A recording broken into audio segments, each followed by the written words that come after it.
Hi, I'm Owen, the friendly Xennial gamer, and welcome to the very first edition of the FXG 5 at 5. Look, you've got a job, maybe a family, maybe a Little League practice to coach, I don't know. The point is that you're busy and you may not obsess over the gaming headlines like this former GamePro kid still does. But give me 5 minutes every Friday at 5 and I'll get you caught up on the adult gaming news that matters. Now let's run back the week.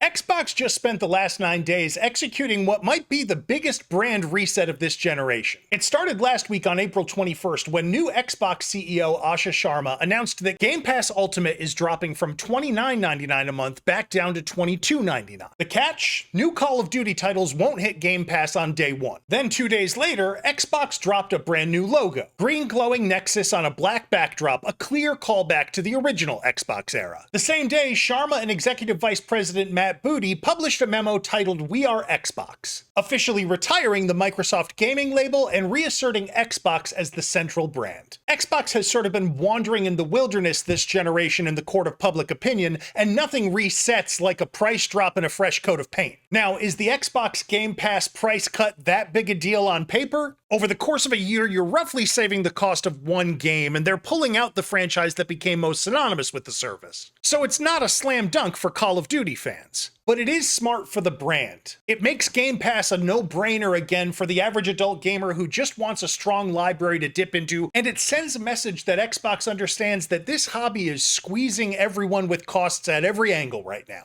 Now, I wouldn't say Xbox is out of the wilderness in public opinion just yet, but with Forza 6, Fable, and a Halo remake on the way this year, alongside positive public messaging like this, Sharma and Booty are absolutely at least shining a light to find their way out of the wilderness. And I think Xbox gamers should be encouraged. Now, over on the Sony side of the aisle, yesterday, April 30th, marked the biggest PS5 exclusive of the month, Saros from Housemarque, the same studio that gave us Returnal back in 2021. And the critics are smitten. It's currently sitting at an 88 on Metacritic, with Game Informer giving it a 93 and GameSpot a 9 out of 10. Now, I'm not reviewing Saros here on FXG because, full disclosure, roguelites just aren't really my thing. But I played Returnal and I appreciated its tight gunplay and its unbelievably gorgeous, eerie world. Saros is built on that same DNA, but with a permanent progression system that carries upgrades forward across runs. So it's a little more forgiving than its predecessor without losing that roguelite bite. And if you are a roguelite fan, the critics are calling this a must-play, and it's definitely one of the best reviewed games of 2026 so far. I expect a lot of you will be diving into Carcosa this weekend. Now, on the PC front, Valve made news around their second-generation Steam controller this week, with reviews going live and an official release date finally locked in. May 4th, this coming Monday, $99, available exclusively through the Steam store. Now, on price, I actually think $99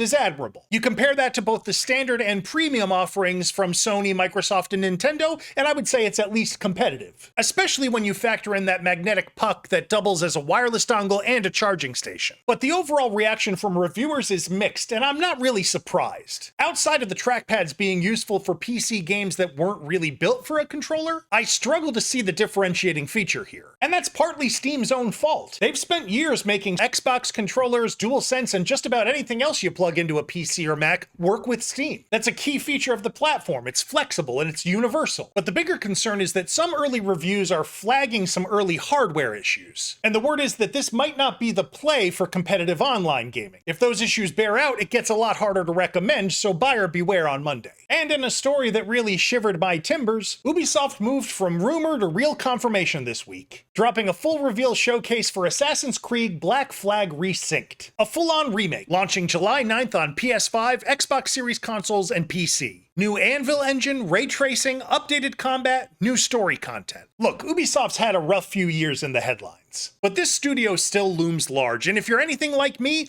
Black Flag looms even larger in your gaming history. So I, for one, am all in on the pirate's life this come July. And finally, a few quick hits to round out the week. Capcom's new IP Pragmata sold 1 million copies within 2 days of release. That's no small feat for a brand new franchise. Last year's beloved Clair Obscur Expedition 33 marked its first anniversary with 8 million units sold. And finally, Diablo 4 dropped its Lord of Hatred expansion this week, so if Sanctuary's your thing, get clicking. That's what's on my leaderboard as we wind down the week. Tune in next Friday at 5, get caught up, and sound off in the comments about the gaming headlines that interest you. Till next time, I'm Owen, the friendly Xennial gamer. Thanks so much for watching. If you enjoyed this video, please subscribe for more and hit like to help other viewers find their way here too.